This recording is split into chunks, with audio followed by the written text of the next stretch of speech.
She slammed her coffee cup on the counter so hard it splashed across my wife's white blouse. The cafe went silent.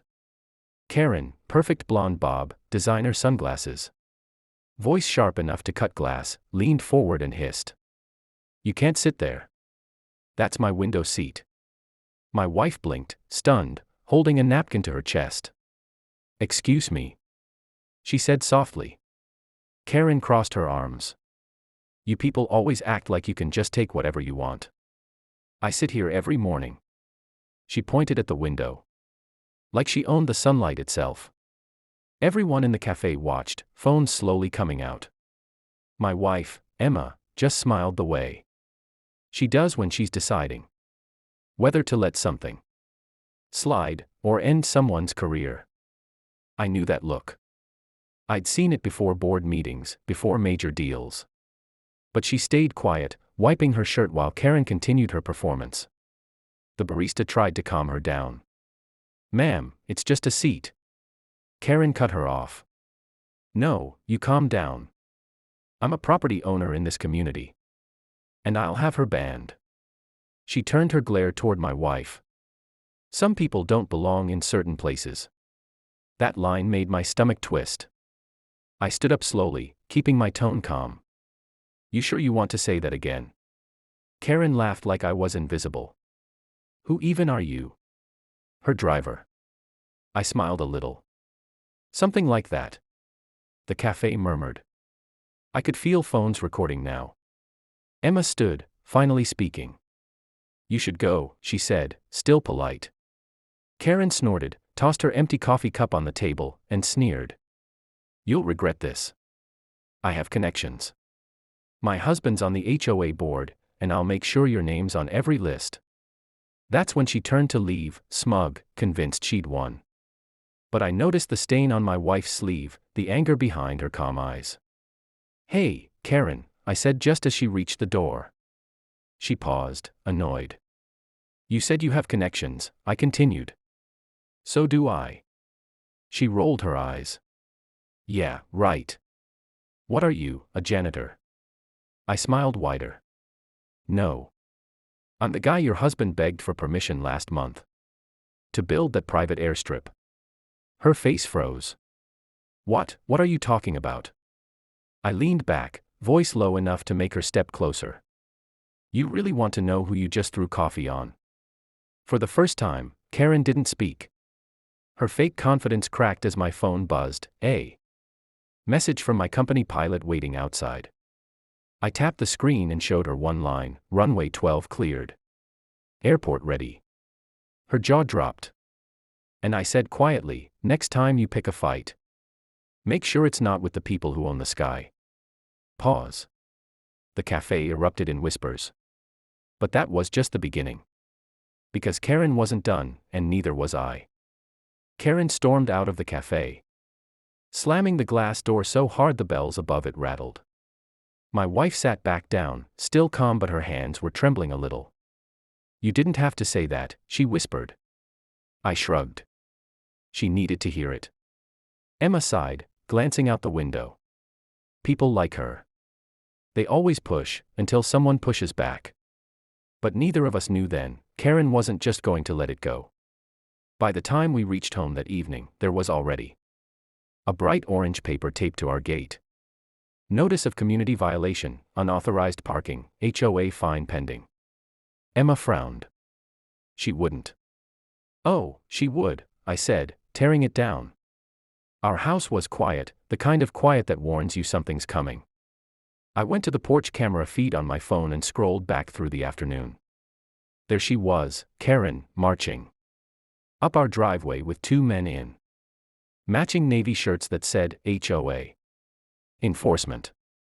One of them actually took photos of our car. While Karen pointed and laughed. Emma clenched her jaw. "Those aren't real HOA officers. We don't even have a uniformed team." I nodded. "Fake authority. Classic move." "We didn't call the cops." "Not yet." I wanted to see how far she'd go. The next morning, things got weirder. We woke to the sound of a truck engine rumbling outside. Karen was standing on the curb again, this time wearing sunglasses. Clipboard in hand, acting like she was directing traffic. A tow truck was hooking up to my wife's car. Emma ran out first. "Hey! What are you doing?" Karen didn't even turn her head. "Illegal vehicle, parked too close to the curb. It's community policy." I followed her down the steps, my voice steady. "Community policy doesn't give you the right to tow private property." She smiled coldly. "Then call someone who can stop me." I did. I dialed a number I hadn't used in months, the direct line to the FAA security office. Marked under my old credentials. Within minutes, I got a text back, on it. "Local coordination dispatched." Karen was still lecturing Emma about rules and order. When two black SUVs turned into our street, moving in silent sync, the HOA men froze. Karen frowned, her confidence flickering. One of the agents stepped out, badge flashing in the sunlight. "Ma'am, we need to speak with you about an ongoing investigation." Karen's fake smile faltered. "Investigation? For what?" The agent looked past her, at me. "Mr. Collins, this about your property complaint?" I nodded. "Yes. She's been impersonating HOA officials. And she trespassed." Karen's laugh was shaky now. "Trespassed? I was just doing my job." The agent pulled a folded document from his coat. "You're on private federal land, ma'am." Karen tried to speak, but her voice caught in her throat. That moment. That was the first time I saw fear replace arrogance on her face. But it wouldn't last long. Because Karen wasn't finished yet. And the next thing she did was even worse. That night, I thought it was finally over. The agents had left after questioning Karen and her two fake officers. They took statements, warned her about impersonation, and gave me a polite nod before leaving. She'd looked humiliated, and honestly, I thought she'd learned her lesson. But I underestimated her. Around midnight, I woke up to the sound of car tires crunching over gravel. Headlights swept across the living room wall. Emma stirred beside me. "What is it?" I held a finger to my lips and got up, peeking through the blinds. A black SUV was parked near our gate, no logos, no lights, just idling. Then, out of the shadows, Karen stepped out. She was wearing a hoodie this time, phone pressed to her ear. Pacing like she was waiting for something.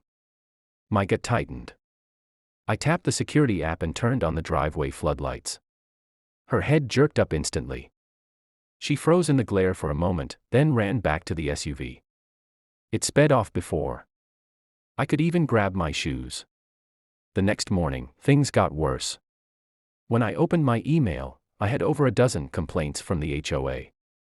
Each claiming our property violated new community rules. Fence too tall. Driveway too long.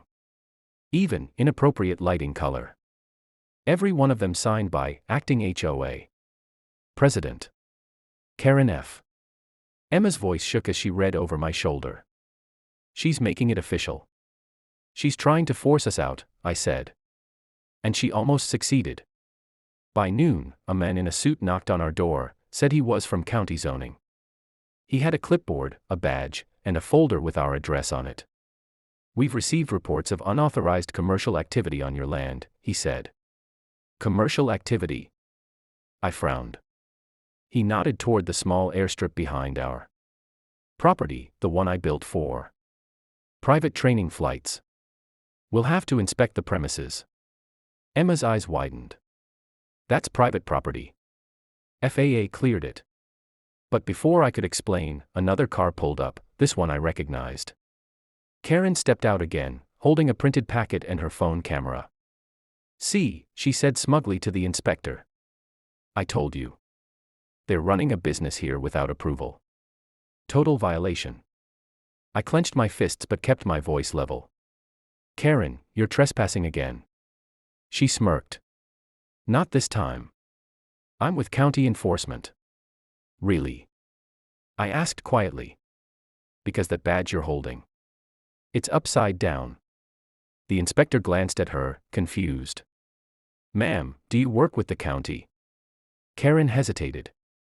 I'm assisting. Before she could finish, a loud whir filled the air. A small drone flew overhead, one of mine, set to record for security. It focused right on her, zoomed in on her fake ID badge. Emma crossed her arms. Still want to pretend, Karen? Karen's face went pale. The inspector cleared his throat. Sir, I think I've seen enough. I'll report this. Sorry for the inconvenience. He walked off fast. Karen stood frozen as the drone hovered, red light blinking. I stepped closer, voice calm but cold. You can fake papers, fake titles. But you can't fake truth. She clenched her jaw. You think this scares me? I know people. I smiled. Good. Then call them. Because next time you step foot here, you'll be talking to federal security. For the first time, Karen didn't respond. She turned and walked away, shaking, muttering under her breath. But when she reached her car, I noticed something strange. She wasn't alone. Someone was sitting in the driver's seat, an older man in a gray suit, watching us with sharp eyes. And when he rolled down the window, I saw his badge. It wasn't fake. The man in the gray suit stepped out slowly, buttoning his coat as he approached. Karen stood beside him like she'd just summoned her final weapon. This is Mr. Davis, she said proudly. Regional Compliance Officer. He's here to shut down your illegal airstrip. I studied the man's calm face. He didn't look like a bureaucrat. He looked trained. Compliance Officer. I repeated. From which agency? He flashed a silver badge. Federal Aviation Administration. You're under review for airspace violations. Emma frowned. That's impossible. My husband literally owns the airports, I finished for her, my voice level. The men paused, confused. You own what? I turned, walked to the porch, and came back with a single file folder. Inside were the ownership documents, proof of my company's registration over 62 regional and private airports across the country. I handed it to him. So before you review me, you might want to check the database again. He flipped through the pages, eyes scanning quickly. Then he froze. The badge in his hand lowered just slightly. You're that Collins. Karen blinked, her confident smirk fading. What do you mean that Collins? The men turned to her slowly.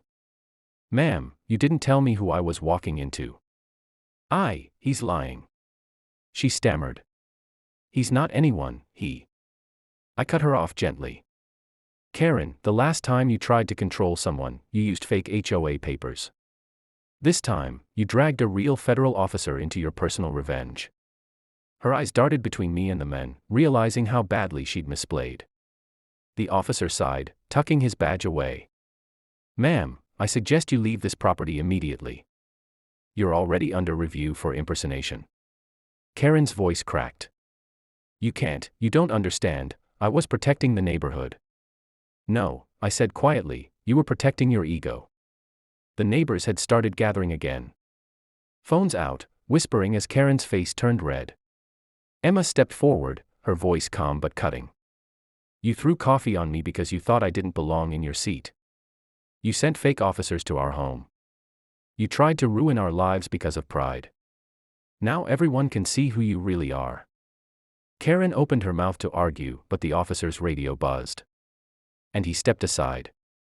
Ma'am, please cooperate. You'll be escorted for questioning. She looked at me one last time, hatred mixing with humiliation. This isn't over, she hissed. I smiled faintly. You're right. It's not. Because your little HOA fantasy ends in federal court. The agents arrived minutes later, real ones this time, and Karen was quietly taken away. No more shouting, no more fake power. Just the echo of her heels on the driveway as the cuffs clicked. Emma turned to me, finally exhaling. You think she'll stop after this? I laughed softly. Karen's about to have plenty of time to think. And a lot fewer windows to fight over. She smiled, leaning against me. You didn't have to do all this. Maybe not, I said, watching the flashing lights fade down the road. But I didn't build everything I own just to let someone like her tear it down. I looked toward the sky, where one of my private jets passed overhead, silent and distant. Some people fight over seats, I said quietly. I build the places they sit in. Emma smiled. That's going to go viral. I shrugged. Good. Maybe the next Karen will think twice before throwing coffee. And with that, we went inside, door closed, lights low, peace finally returning. Justice had landed.